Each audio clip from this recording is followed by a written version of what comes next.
శ్రీమాత్రే నమ. జయ గురు దత్తాత్రేయ నమ.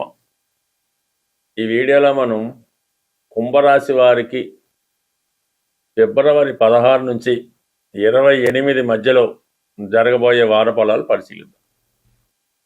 ఏదైనా ఒక రాశి 2 పాపగ్రహాల మధ్య పడి ఉన్న ఆ రాశి రాహు కేతు యాక్సెస్లో ఉన్న ఆ సమయంలో సరైనటువంటి ఫలితాలు జాతకుడు పొందలేకపోతూ ఉంటాడు.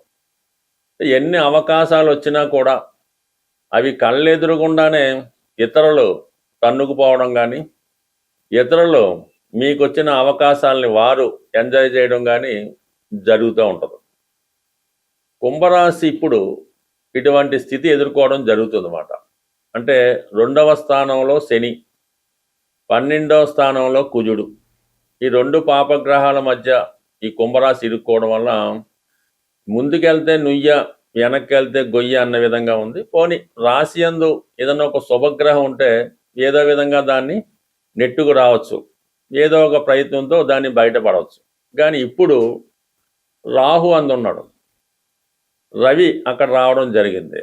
అది ప్రభుత్వ అధికారుల వల్ల ఇబ్బంది రావచ్చు, వ్యక్తిగతంగా మీకు కానీ మీ తండ్రి గారికి కానీ అనారోగ్యపరమైన ఇబ్బందులు రావడం కానీ, ఏదైనా ఒక పోలీస్ కేసులో కానీ కోర్టు సమస్యలో కానీ ఇరుక్కోవడం కానీ, కొన్ని సందర్భాల్లో ఏదైనా అజ్ఞాతంలోకి వెళ్ళవలసిన అవకాశం కూడా రావడం జరుగుతూ ఉంటుంది. దాని తర్వాత శుక్రుడు ఈ రాశి వారికి యోగకారకుడు.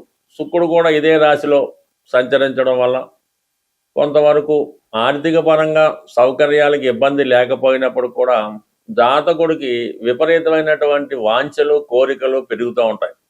తన స్థాయికి మించిన కోరికలు, ఇదో లైఫ్ని ఏదో విధంగా ఎంజాయ్మెంట్ చేయాలని, అలాగే ఏదో ఒకరి మీద వ్యామోహం పెంచుకొని వారి కొరకు జీవితాన్ని, ధనాన్ని, సమయాన్ని వృధా చేయడం, వారితోనే జీవితం ఉన్నట్టు 24 గంటలు అదే వ్యామోహంలో ఉంటూ మరి మిగతా కుటుంబ సభ్యులకి దూరం అవడం కూడా జరుగుతూ ఉంటుంది. అంటే ఏదో ఒక మాయలో పడుతూ ఉంటారు. స్త్రీలు కానీ పురుషులు కానీ ఏదో ఒక మాయలో పడి అందులో చిక్కుకోవడం జరుగుతూ ఉంటుంది. కొంతమంది పురుష వ్యామోహంలో పడుతుంటారు, కొంతమంది స్త్రీ వ్యామోహంలో పడుతుంటారు, కొంతమంది ఆన్లైన్ బెట్టింగ్లో పడి నాశనం చేసుకోవడం కూడా ప్రస్తుతం ఈ రాశి వారికి జరుగుతుంది. కాబట్టి ఇట్టి పరిస్థితుల్లో కూడా ఎటువంటి వ్యామోహాలకి, ఎటువంటి ఈజీ మనీకి, ఇతరుల ధనానికి, ఇతరులకు సంబంధించిన వస్తువుల మీద ఆశ పెట్టుకోవడం అన్నది అంత శ్రేయస్కరం కాదు. ఏదైనా మీ కొరకు మీరొకటి సృష్టించుకొని దానికోసం ప్రయత్నం చేస్తేనే మంచిది తప్ప ఇతరుల విషయాల్లో కలగజేసుకోవడం కానీ, వారికి సంబంధించిన ఆస్తులు కానీ, వారి యొక్క ధనాన్ని కానీ దోచుకోవడం అంటే ఆశపడడం అన్నది అంత మంచిది కాదు. బట్ ఏదైనా ఈ సమయంలో మీరు ఏది సాధించాలన్నా చాలా గట్టిగా పోరాడవలసి ఉంటుంది. అయితే ఈ నెల ఈ 23వ తారీఖు తర్వాత కుజుడు కూడా కుంభరాశిలో ప్రవేశించడం జరుగుతూ ఉంది. సో ఆ కారణం వల్ల ప్రస్తుతం ఉన్నటువంటి సమస్యలకు తోడు మరి యొక్క అదనపు సమస్య కూడా రావడం జరుగుతూ ఉంటుంది. ఏదో ఒక బడ్డీను సడన్గా ఎవరికన్నా డబ్బులు ఇవ్వాల్సి రావడమో, ఏదైనా పెనాల్టీ కట్టవలసి రావడమో, ఏదో విధంగా సడన్గా మనీ ఎక్స్పెండిచరు చేయవలసి ఉంటుంది. దానివల్ల ఏంటంటే కొన్ని ఇబ్బందులు కూడా జరుగుతుంటాయి. ఇంకా మీరు పూర్తిగా ఏలినాటి శని నుంచి బయటపడలేకపోవడం, ఇవన్నీ కూడా ఈ కుంభరాశి వారికి కొన్ని అనుకోని చిక్కుల నుంచి బయటపడే అవకాశం ఉంటుంది. అంటే సాధారణంగా ఈ రాశి వారు ధనాన్ని సేవింగ్ చేసుకునే ఆలోచన అయితే ఉండదు. సుమారుగా చాలా వ్యక్తులను పరిశీలించినప్పుడు 36వ సంవత్సరం వచ్చేంత వరకు కూడా ఈ కుంభరాశి వారు సరిగ్గా సెటిల్ అవ్వలేకపోవడం, ఎవరి కోసమో ఎవరో ఒకరి కోసం జీవితం అంతా కూడా వారి కోసమే పోరాటం జరుగుతూ ఉంటుంది. వ్యక్తిగత సుఖాల్ని త్యాగం చేయడం జరుగుతూ ఉంటుంది. సడన్గా ఏదో 36 తర్వాత కొంతవరకు ఒక 6-7 సంవత్సరాలు సెటిల్ అయ్యి మళ్ళీ అదే భావన మొదలెట్టడం జరుగుతూ ఉంటుంది. అంటే వీళ్ళు సొంత వ్యక్తుల కన్నా ఇతరుల కోసం ఎక్కువ పాటుపడుతుంటారు. ఏదో ఒక బలహీనతో జీవితాన్ని ఇబ్బంది పెట్టుకోవడం కూడా జరుగుతుంటుంది. అందువల్ల ఇప్పుడున్నటువంటి గ్రహ సంచారం ఈ కుంభరాశి వారిని మరింత తీవ్రమైనటువంటి నిస్పృహ, ఇలాంటి ఇబ్బందులు కలిగించడం. అయితే వ్యక్తిగతంగా వాళ్ళు ధైర్యంగానే ఉంటుంటారు, వాళ్ళు చేసేది వాళ్ళు చేస్తూనే ఉంటారు. వారి వల్ల ఇతర కుటుంబ సభ్యులు ఇబ్బంది పడడం, నష్టపోవడం కూడా జరుగుతూ ఉంటుంది. అందువల్ల ఏంటంటే వీళ్ళు చాలా కాలం కష్టపడి ఏదో లంసంగా ఒక ధనం సంపాదించుకుంటారు. మళ్ళీ దేని కొరకో మళ్ళీ ఒకేసారి మొత్తం అంతా పోగొట్టుకొని మళ్ళీ మొదటికి వస్తుంటారు. ఇలా జీవితాంతం కూడా ఆర్థిక పరంగా నష్టపోవడం, సంపాదించుకోవడం, నష్టపోవడం జరుగుతూ ఉంటుంది. ఒక స్థిరమైనటువంటి స్టెబిలిటీ కోసం ప్రయత్నించాలంటే కొన్ని కోరికల్ని, కొన్ని వ్యామోహాల్ని వీరు బయటపడి కొంత ఫెయిర్ లైఫ్, మరి ఎటువంటి కోరికలు లేని నిడారంబర జీవితాన్ని గడిపినప్పుడు మాత్రమే ఈ కుంభరాశి వారి జీవితంలో సక్సెస్ అవ్వడం జరుగుతుంది. మరి ఈ కుంభరాశి వారికి తర్వాత జన్మ ఉత్తమైన జన్మగా రావడం జరుగుతుంటుంది. మరి ఈ జన్మలో కూడా అదే కంటిన్యూ చేసుకుంటే మళ్ళా బ్యాక్కి ఇదే రాశిలో జన్మించడం జరుగుతూ ఉంటుంది. బట్ నమ్మినా నమ్మకపోయినా కుంభరాశి వారి యొక్క జీవితం, వారి యొక్క అభివృద్ధి ఇవన్నీ కూడా ఒక మిస్టరీగా కనబడుతుంటాయి. సంపాదించింది ఇతరులకు దారిపోయడం, తన దగ్గర ఏమీ ఉంచుకోకపోవడం, ఇవన్నీ ఈ కుంభరాశి వారి కొంతమందిలో కనబడుతుంటాయి.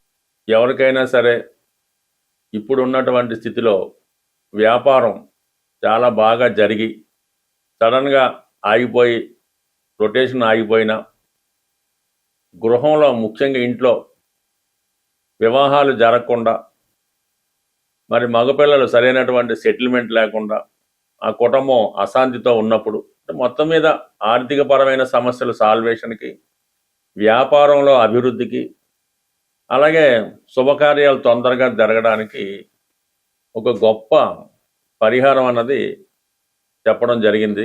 అది శాస్త్ర గ్రంథాల్లో పెద్దలు చెప్పడం వల్ల అనుభవజ్ఞులంటి సలహా మేరకే ఈ యొక్క ప్రయోగం మీకు చెప్పడం జరుగుతుంది. దీన్ని ప్రాక్టికల్గా అమలు చేయడం వల్ల కూడా చాలామంది చాలా తొందరగా సక్సెస్ అవ్వడం జరుగుతూ ఉంటుంది. ఇప్పుడు ప్రధానంగా అందరూ కూడా ఈ పటిక అన్నది బయట కట్టడం కానీ, ఇంట్లో పెట్టుకోవడం కానీ, పటికని పూజించడం కానీ జరుగుతుంది. అంటే దాన్ని ఇంగ్లీష్లో లైమ్ అంటారు.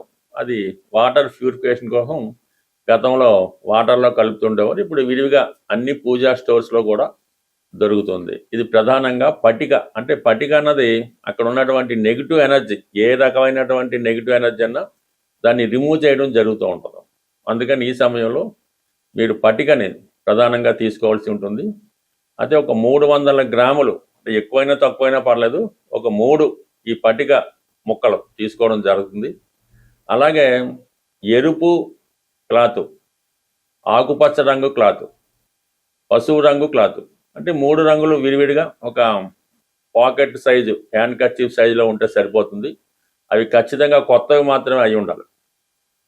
ఈ ఎరుపు రంగు క్లాత్లో ఈ 300 గ్రాములు, ఎక్కువ తక్కువైనా పర్లేదు, ఒకే ముక్క పటిక వేయవలసి ఉంటుంది.